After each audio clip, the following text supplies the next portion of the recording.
Hello, this is Mrs. Ringrose, and we are back at it again, learning some vocabulary from the textbooks section 1.5.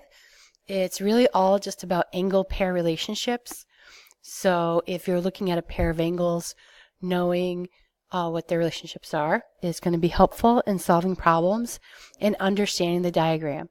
So your job is going to be using the special angle relationships to solve problems or to find angle measures, and sometimes using some good old algebra. All right, so the very fun vocabulary, complementary angles.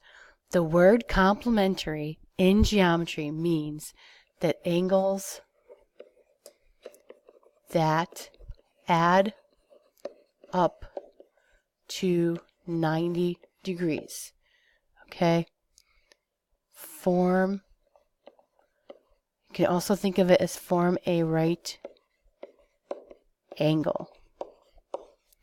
Right? And actually complementary angles can be more than two angles. You can think about if we had this big angle that's 90 degrees, you can actually talk about all three of those angles being complementary. The important thing is that if they're complementary, they add up to 90 degrees.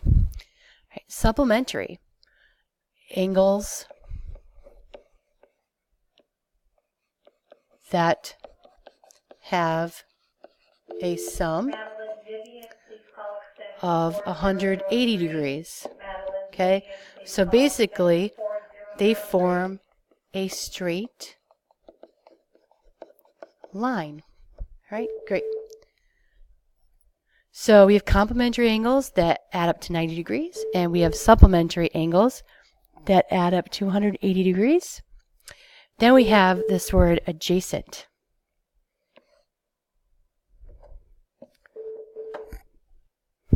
All right, adjacent, I was going to draw the picture first, but angles that are touching, but I'm going to write angles that share a side.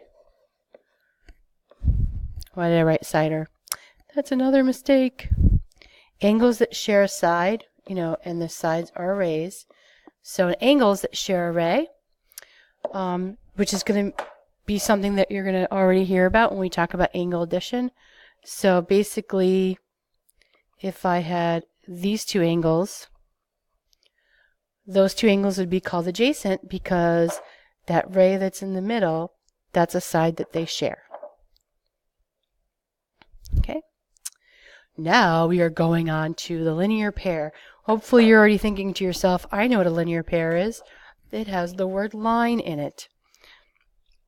A linear pair have to be, all right, so supplementary angles don't have to be adjacent, but linear pair are two adjacent angles that are supplementary. Okay, so basically two angles that together form a line. So I would say angles 1 and 2 are a linear pair. You could also call them supplementary, but they are also a linear pair because they are adjacent. Okay, vertical angles. So again, vertical angles, because I just wanted to start over with this one, are going to be angles that share a vertex and have sides that create opposite rays. Two pairs of opposite rays to be more exact. So you're always going to see that vertical angles like this. All right, so here's their vertex that they share, and then you've got two pairs of opposite rays coming out. Here's one with this one, and then here's another one with this side. And so angles 1 and 2 are vertical angles. Right? So we can do a whole bunch of really fun and exciting math problems with these definitions, because if you're given one piece of information, you can go ahead and find out a bunch of other things.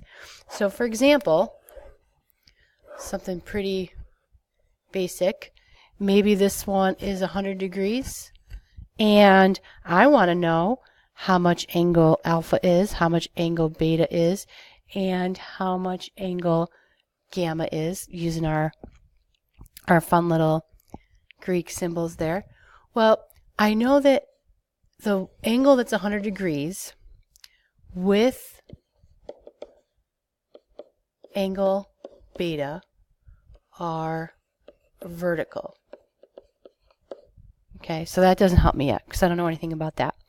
But I know that the angle that's 100 degrees with angle alpha are a linear pair.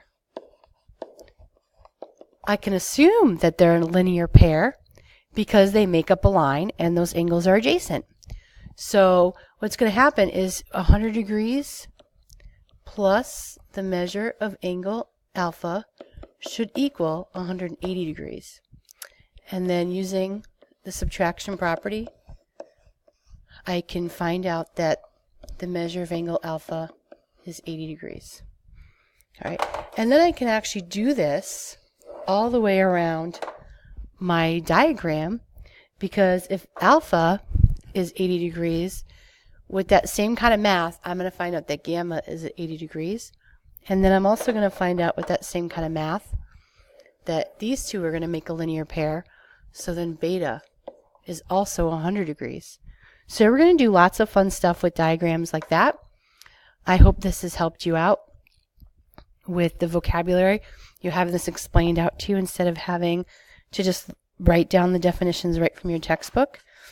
And again, you're responsible for being able to understand the different angle pair relationships before coming into class to practice it with more math. Thank you very much.